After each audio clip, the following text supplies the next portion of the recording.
Autism spectrum disorder മനുഷ്യനുള്ള 3 കഴിവുകളെ പറ്റി പറഞ്ഞുകൊണ്ട് നമ്മൾ തുടങ്ങാം. ഒന്ന് ആശയവിനിമയം നടത്താനുള്ള കഴിവ്, കമ്മ്യൂണിക്കേഷൻ. 2 സമൂഹത്തിൽ ഇടപഴകുവാനുള്ള കഴിവ്, സോഷ്യൽ ഇൻറ്ററാക്ഷൻ. 3 ഈ ലോകത്തിനെ ആസ്വദിക്കുവാനും അതിനെ പഠിക്കുവാനും ഒക്കെയുള്ള കഴിവ്. ഈ 3 ഭാഗങ്ങളെ ബാധിക്കുന്ന ഒരു ന്യൂറോളജിക്കലായിട്ടുള്ള കണ്ടീഷനാണ് ഓട്ടിസം സ്പെക്ട്രം ഡിസോർഡർ. അതൊരു ന്യൂറോൺസിൻ്റെ ഡെവലപ്മെൻ്റൽ സ്റ്റേജിൽ ബാധിക്കുന്ന ഒരവസ്ഥയാണ്, ന്യൂറോളജിക്കൽ കണ്ടീഷനാണ്. Why it is called spectrum disorder?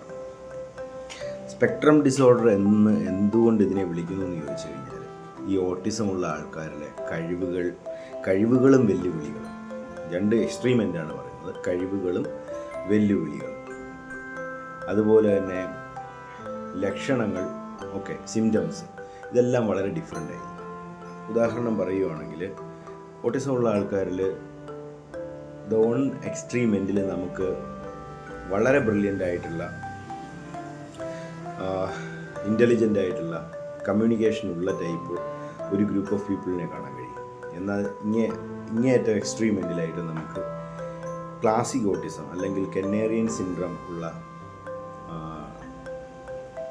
ഒരുപാട് കാര്യങ്ങളിൽ സ്ട്രഗിൾ ചെയ്യുന്ന, കമ്മ്യൂണിക്കേഷനകത്ത് സ്ട്രഗിൾ ചെയ്യുന്ന, ലൈഫ് ലോങ് ഒരു ഹെൽപ്പ് ആവശ്യമുള്ള ഒരു ഗ്രൂപ്പ് ഓഫ് പീപ്പിൾ വരെയുള്ള വളരെ വൈഡ് റേഞ്ച് ഓഫ്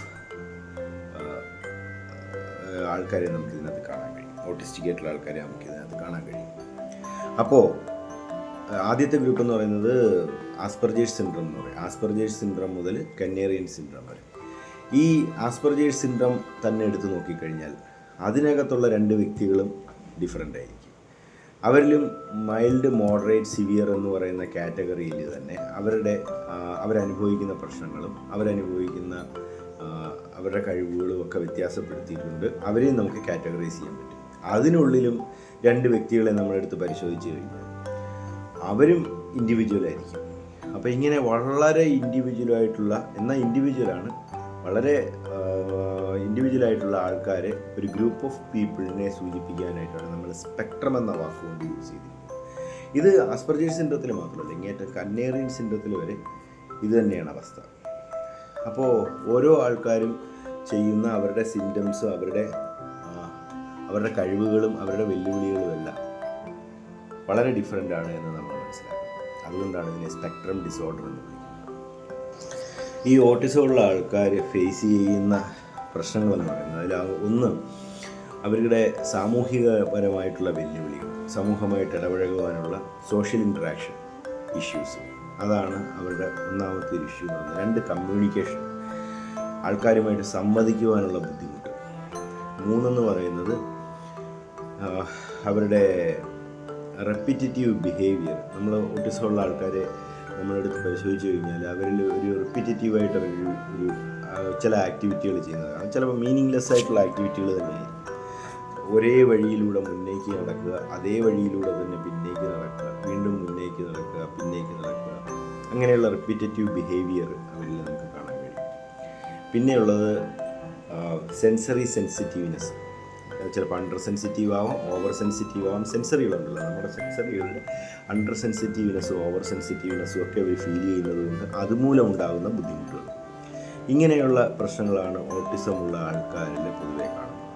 അപ്പോൾ മുമ്പ് 2013 മുന്നേ വരെ ഈ ഓട്ടിസത്തിനകത്തുള്ള ഓരോ സിൻഡ്രത്തിനെയും, ഓരോരോ ചെറിയ സിൻഡ്രങ്ങളെയും അത് ഡിഫറൻ്റായിട്ട് തന്നെ അഡ്രസ്സ് ചെയ്തിരുന്നുവെങ്കിലും 2013 ശേഷം ഇതിനെ കോമൺ ആയിട്ട് ഓട്ടിസത്തിൻ്റെ ഒരു അംബ്രല്ലയ്ക്ക് അടിയിലേക്ക് കൊണ്ടുവന്നതിന് ശേഷം ഇതിൻ്റെ സിവിയറിറ്റി സ്കെയിലിൽ ആണ് ഇതിനെ മെഷർ ചെയ്യുകയും സിവിയറിറ്റിക്ക് അനുസരിച്ച് ഇതിനെ കാറ്റഗറൈസ് ചെയ്യുകയും പഠിക്കുകയാണ് ചെയ്തുകൊണ്ടിരിക്കുന്നത്.